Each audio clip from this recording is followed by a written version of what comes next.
광주의 빌딩 사무실 5곳 중 1곳은 비어있다는 조사 결과가 나왔습니다. 또 중대형 상가의 공실률도 증가하고 있다고 하는데요.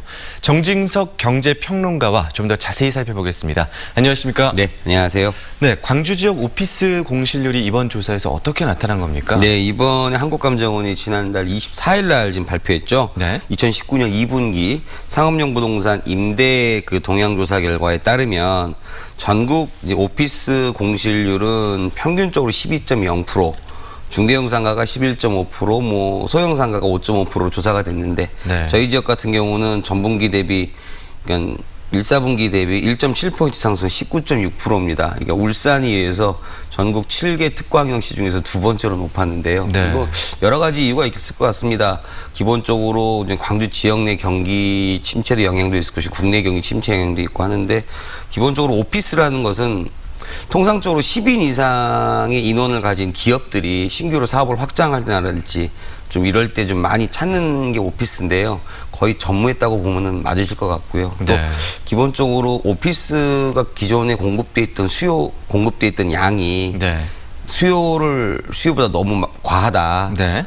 지금 이런 현상들이 좀 복합적으로 결과가 영향을 줘서 초래된 결과가 아닌가 이렇게 보고 있습니다. 네. 반면 또 오피스텔의 임대 수익률은요. 네. 광주가 전국에서 제일 높은 것으로 나타났습니다. 네. 이 부분도 좀 짚어주시죠. 상대적 임대료는 전국적으로 좀 비슷한 수준인데 네. 상대적으로 이제 가격 차가 좀 있다고 봐야 되겠는데 이것도 이제 한국감정원 자료 가지고 이제 한 연구 기관에서 발표한 건데요.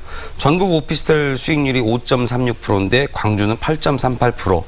굉장한 임대 수익률이 지금 나오고 있는 거죠. 네. 뭐 어찌됐건 간에 상대적인 가격이 타 지역보다는 광주가 좀 저렴하지 않았나. 네, 그런 면이 가장 크게 지금 영향을 준 거라고 지금 보고 있습니다. 네. 그렇다면 앞으로 광주 지역의 일반 상가 건물과요. 네. 오피스텔 시장에 대해서는 어떻게 전망을? 아무래도 이제 일반 상가 건물 시장 상가를 갖고 계신 분들도 좀 고민이 많으실 거고요. 네.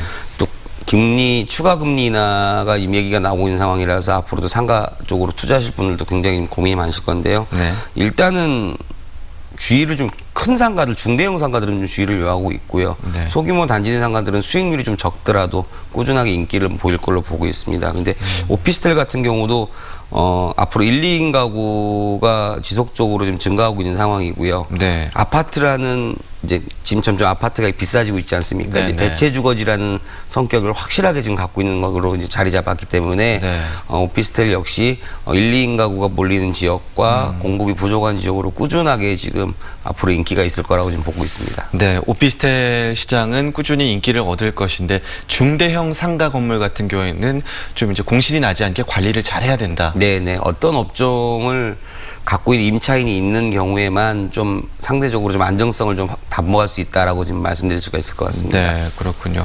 아마 기준금리가 인하되면서 재테크를 고민하시는 분들이 많으실 겁니다. 네. 만약에 뭐 상가에 또 오피스텔에 투자를 해야 할 경우 유의할 점이 있다면 어떤 것들이 있을까요? 기본적으로 지금 오늘 이제 미국에서도 금리 인하를 얘기하고 있고요. 네. 추가적인 금리 인하도 좀 얘기를 하고 있는데 한국도요.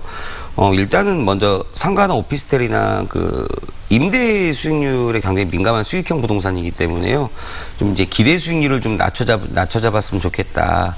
왜냐하면은 경기가 안 좋은 상황에서 부동산 임대료가 높으면 좀 문제가 되는 것들도 좀 있으니까 기대 수익률 좀 낮추자고 기본적으로 정책에 있어서 임대 사업자의 지금 정책적 혜택들이 많이 줄어들었습니다. 네. 그러나 안정적인 임대 수익을 원하시는 분들 있다면은 신규 아파트처럼 꼼꼼하게 좀 살펴셔가지고 특히나 오피스텔 쪽 같은 경우는 1, 2인 가구가 다시 많이 몰리는 지역들, 네. 희소 지역의 가치가 큰 쪽들로 이렇게 생각하시면 될 것 같고요. 상가는 아무래도 밀집되어 있는 게 좋기 때문에 밀집되어 있는 거에 대해서도 어떤 임차 컨텐츠를 갖고 있는 업종들이 선택 들어가 있는지를 좀 확인하시고 들어간다면은 좋은 결과를 맺으실 거라고 생각하고 있습니다. 네, 알겠습니다. 오늘 정진석 경제평론가와 이야기 나눴습니다. 고맙습니다. 네, 감사합니다.